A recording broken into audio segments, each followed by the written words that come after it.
Welcome back. Israeli strikes overnight targeted the multi-million-dollar bunker used by the Ayatollah Khomeini. Fox News has confirmed this was the same place that he was located when he was killed over the weekend.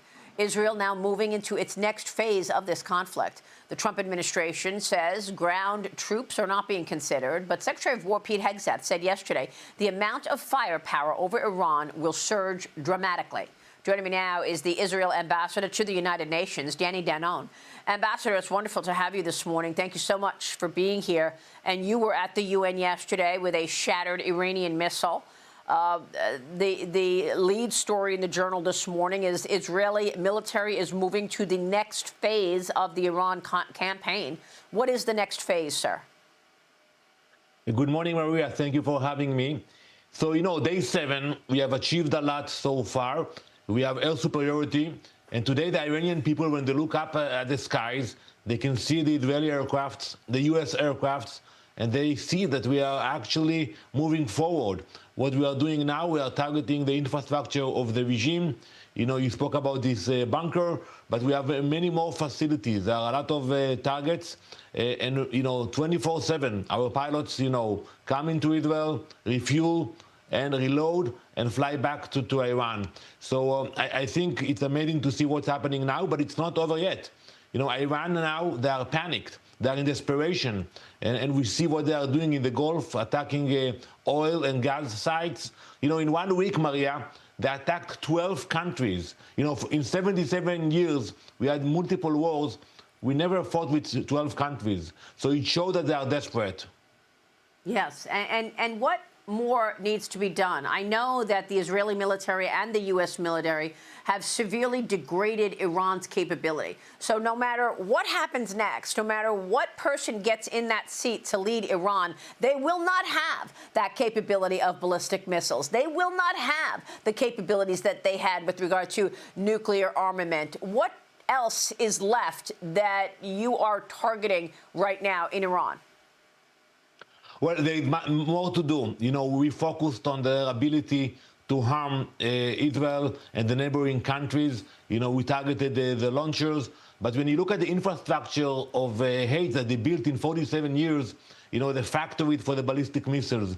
You mentioned the drone. Yesterday, I came to the UN and I showed a drone, a very simple one that can reach, any target in the Middle East.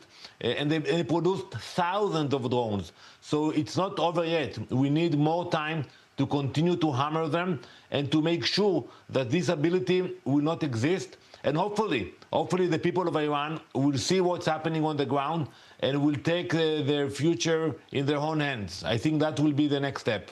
Well, you make a really important point when you talk about the other neighboring countries, because I was talking with General David Petraeus this week earlier, and he made the point that the decision for Iran to hit back at the neighboring country and countries of the GCC was a massive miscalculation. Watch this. I think a really foolish move by the Iranians was to hit the Arab countries in the Gulf, who really had wanted to stay out of this, but now are in it because of strikes against civilian targets in their countries, the Gulf states.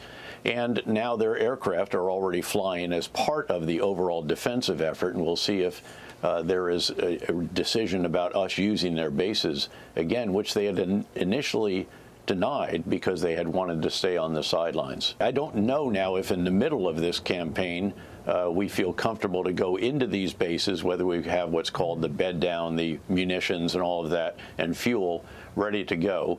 But that could present an option to us. I think the focus right now is still on the Iranian retaliatory capabilities, and one of those is what they might do to mine the Strait of Hormuz or otherwise interfere with freedom of navigation from the Gulf. Keep in mind that about 20% of the world's crude oil comes through the Strait of Hormuz on a daily basis, and roughly about 20% of the liquefied natural gas as well. So that would be very, very significant.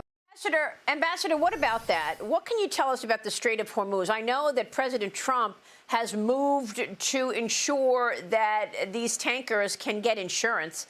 And he even went as far as saying, look, the Navy will escort you to ensure that you've got safety. But there is a lot of concern about safety in the Strait right now. And we know that Hezbollah reportedly sent fighters to combat Israeli troops in southern Lebanon. That's following a barrage of Israeli attacks in Beirut. Hezbollah returned fire. It's the first time since 2024 that the Israel-Lebanon ceasefire that troops are being sent to that border region, Ambassador. So what about these other proxies, Hezbollah, and talk to us a bit about the Strait of Hormuz as well, sir.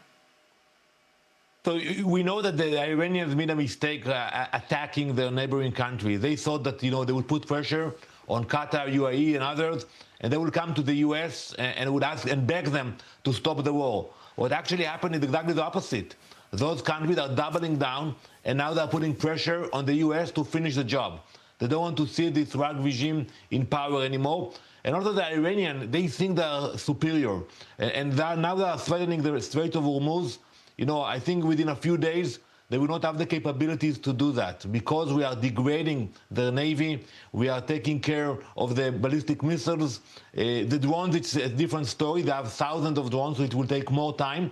But, they will not have the capability to threaten. And it's not over yet. That's my main point today.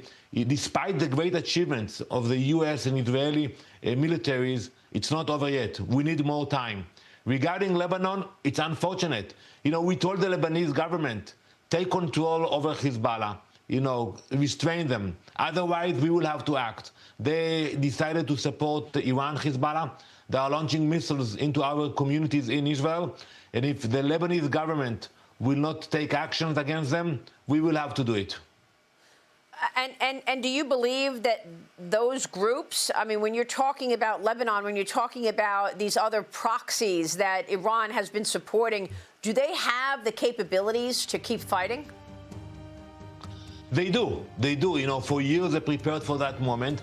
But, when they look at what's happening today in Iran and they see the weakness of this regime that, for years threatened the U.S. and Israel, and all of a sudden, yes. we see that, they are not in the game. They are not in the game. So I think that they recalculate their efforts. They want to show goodwill, and I hope they will understand that we will eliminate them as well if they will join this war. Okay, Ambassador, we know we've been hearing death to America, death to Israel for 47 years, for sure. Ambassador, thank you, sir. We are praying for safety. Maria. Thank you, sir. Thank Ambassador you. Danon. We'll be right back.